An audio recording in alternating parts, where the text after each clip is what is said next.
probe investigating corruption. So a third of the cops who were involved in collecting evidence essentially were incarcerated and charged by the federal government for their corruption. And part of what we presented or discussed in the debate was the Polikoff photographs. Pedro Polikoff was the first journalist at the scene of the crime. He took photographs which very clearly demonstrate the ways in which the cops in Philadelphia, who have a long history of corruption, essentially tampered with the evidence and moved things around to convey the picture of what they wanted to convey.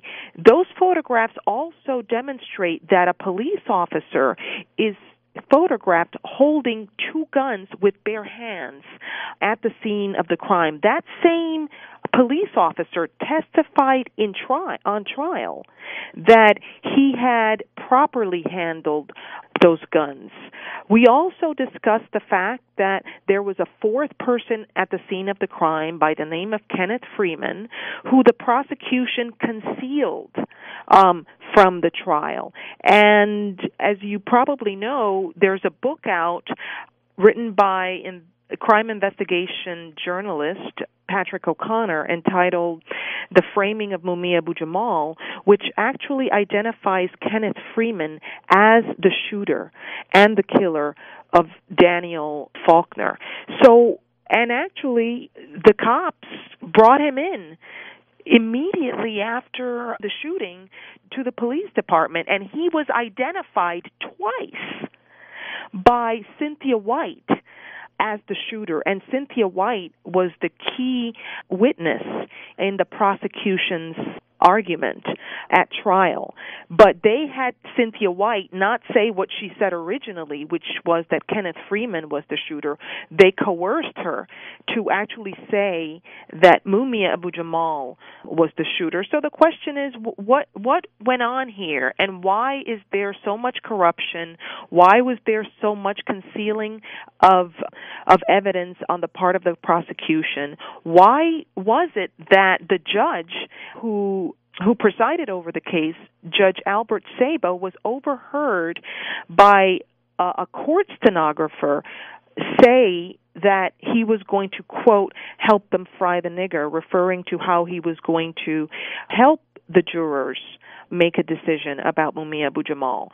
So these were some of the issues that were raised at the debate. What was clear was that the DA, Seth Williams, was horrifically unprepared for the debate and that he knew very little about the case. So the debate is out there on the Internet for people to watch themselves and to see how, the city of Philadelphia can actually get away with incarcerating someone for 30 years and continue in this process without its administration, like the DA's office, really knowing any of the major public facts about the case. And like I said during the debate, the DA is entitled to his own opinions, but he's not entitled to his own facts. Eloquently said. You're listening to the voice of Professor Johanna Fernandez as we talk about the case of political prisoner Mumia Abu-Jamal. Last question, Professor Fernandez, can you tell us a little bit about the movie that is a work in progress that you have that is showing but is not yet available commercially? Yes, the title of the film is Justice on Trial, the Case of Mumia Abu-Jamal, and essentially what we try to do in this film is go through in a painstaking way the cracks in this case, its unconstitutional violations.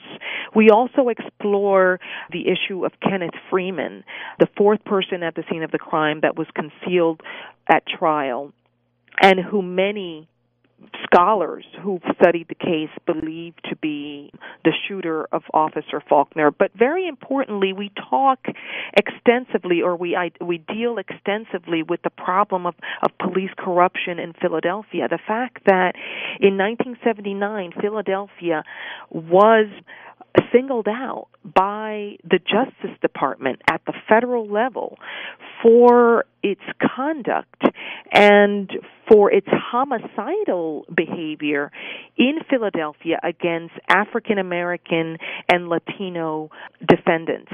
Essentially, that investigation on the part of the Justice Department said that the behavior of the police department in Philadelphia, quote, shocks the conscience. This is in 1979, and Mumia was convicted in 1982 and arrested in 1981. And it was those same police officers whose behavior, quote, shocks the conscience, that collected evidence in this case. And so the film really fleshes that out and discusses the fact that all of these cops, in their majority, who, supposedly were honest at trial, were later, literally weeks after the trial ended, not even weeks, days after the trial ended, incarcerated for their activities in Philadelphia. Finally, I want to say that December 9th of this year marks the 30th year of Mumia's incarceration, and we are going to continue the struggle in Philadelphia.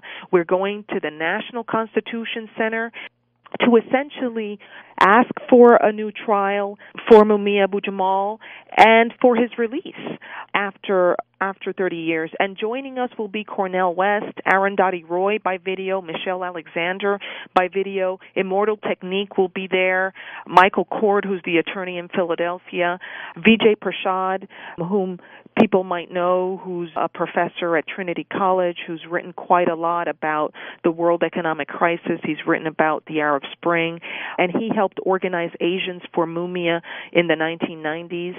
So the struggle continues. Let's take it to Philadelphia. We want everyone's support, and we want to make this an event as big as possible. So we ask that you join us and that you continue to educate yourselves about this case, and we can't stop at life in prison without parole for Mumia. We need to fight for his release. Thank you, Professor Fernandez, for being with us. And do you have a website where people can learn more about Mumia?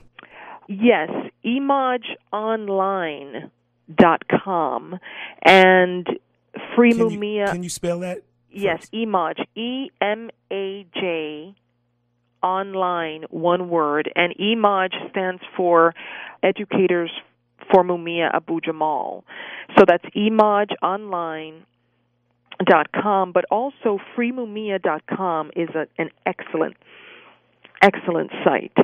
And I'm a professor at Baruch College of the City University of New York, and my information is online. Thank you, Professor Fernandez, for being with us today. Thank you, JR, for the incredible work you do.